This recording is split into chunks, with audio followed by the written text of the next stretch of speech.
हो क्या? मैं ट्यूशन के लिए लेट हो जाऊंगा, जल्दी चलो। अरे बेटा क्या करूं, तुम जवान हो, मैं बूढ़ा हूँ, घुटनों में दर्द होता है बेटा, तेज नहीं चल सकता। अरे तो चुप हो जाओ ना, मम्मी सही कहती है, हमने एक बूढ़े बैल को बांध रखा है, कुछ नहीं होता आपसे, आप किसी काम के नहीं हो। चलो आप रोक क्यों गए, चलो ना। हाँ ठीक है बेटा, चलो चलो चलो।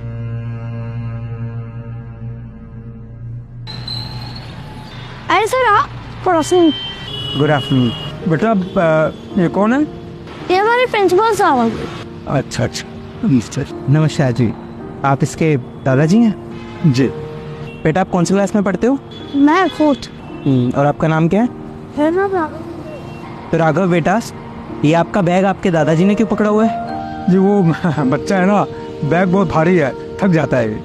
देखिए सर, आप मेरे पिता समान हैं, थक तो आप भी इस उम्र में बहुत जाते होंगे, पर रही बात बच्चों की, तो बच्चों में तो काफ़ी एनर्जी होती है, उन्हें हमें काम करने देना चाहिए। और राघव बेटा, आप अपना काम अपने आप किया करो और दादू के साथ ऐसे बातें नहीं करते। लेकिन मम्मी पापा ही कहते हैं कि दादू तो काम करने के लिए है, अगर वो काम नहीं करेंगे तो उनको ओल्ड एज होम भेज देंगे ना।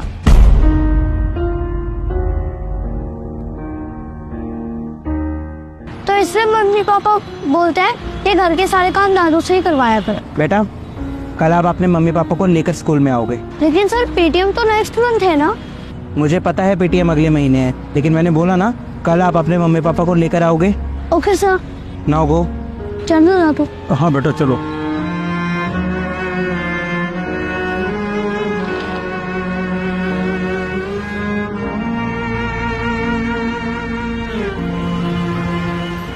सर आपने हमें अचानक बुलाया, हमारे बेटे की कोई कंप्लेंट है क्या? उसने कोई शैतानी की है क्या? नहीं नहीं, राघव ने कोई शैतानी नहीं की है, मुझे आप लोगों से बात करनी थी, इसलिए मैंने आप लोगों को बुलाया। आप एक काम कीजिए, ये कुछ लिस्ट है, आप एक बार चेक कर लीजिए दोनों। सर ये किस चीज़ की लिस्ट है? दरअसल ये हमारे शहर में जितने भी ओल्ड एज होम है उसकी लिस्ट है। अरे सर, ओल्ड एज होम की लिस्ट आप हमें क्यों दे रहे हैं? आप लोग चेक कर लीजिए जो ओल्ड एज होम आपको अच्छा लगता है, क्योंकि आप लोगों को जाना पड़ेगा ना वहाँ पे। अरे सर आप क्या बात कर रहे हैं, हम भला क्यों जाएंगे ओल्ड एज होम? क्योंकि आपका बेटा आपको वहाँ भेजेगा। राघव, बट सर वो ऐसा क्यों करेगा? अभी नहीं, कुछ सालों बाद की बात कर रहा हूँ, जब राघव बड़ा हो जाएगा तब वो आपको वहाँ भेजेगा ना। सर क्या मजाक चल रहा है ये सब?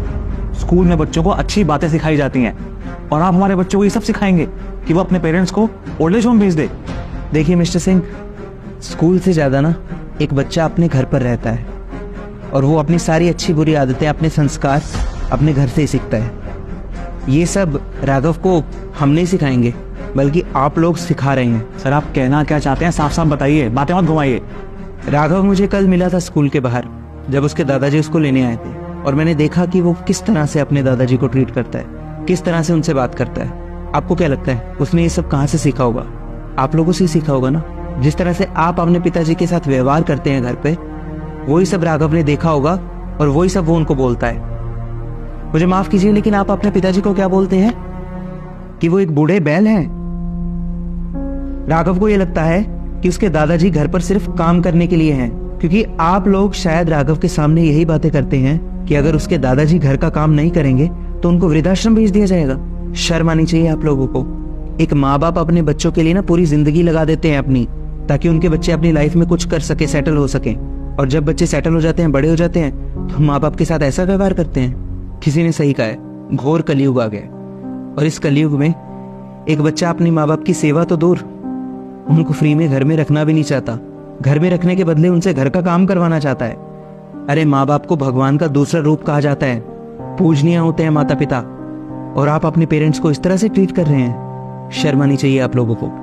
आप लोगों को शायद अभी इस बात का पता नहीं चल रहा, लेकिन जब राघव बड़ा होकर आपके साथ ऐसा करेगा ना, तब आपको एहसास होगा कि आपने क्या गलतियां की थी।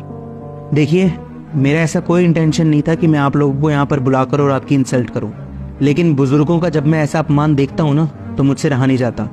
ये आप लोगों का घर का मामला है और मुझे आपके घर के मामले में नहीं बोलना चाहिए, लेकिन बस मैं आप लोगों को समझाना चाहता था, एंड आई होप कि आप जल्दी इस बात को समझ जाएंगे। बाकी आपको जैसा ठीक लगता है आप करिए, लेकिन हाँ, इस बात को जरूर याद रखिए कि जैसे आप कर्म करेंगे ना, आपके साथ भी वैसा ही होगा। और सर देखिए, मुझे जो बोलना था आपको बोल दिया, अब मैं आपकी कोई और बात नहीं सुनना चाहता, आप जा सकते हैं।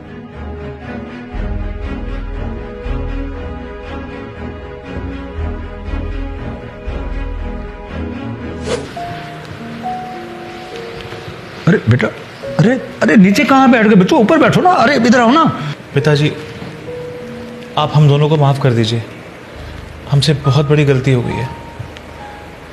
हमने पूरी ज़िंदगी जाने अनजाने में आपको बहुत दुख पहुंचाया, और आज नौबत यहाँ तक आ गई है कि हमारा बच्चा भी आपकी इज्जत नहीं करता। हाँ पापा जी, हमें प्लीज़ माफ़ कर दीजिए। अगर हमने आपकी इज्जत की होती तो आज राघव भी आपकी इज्जत करता। वो इस तरह से आपसे बात नहीं करता। प्लीज़ हमें माफ़ कर दीजिए। जिस उम्र में बच्चों को माता पिता की सेवा करनी चाहिए, उस उम्र में हम दोनों आपसे काम करवा रहे हैं। कोई बात नहीं बच्चों, इधर आओ, आओ ऊपर आओ बेटा, आओ आओ आओ।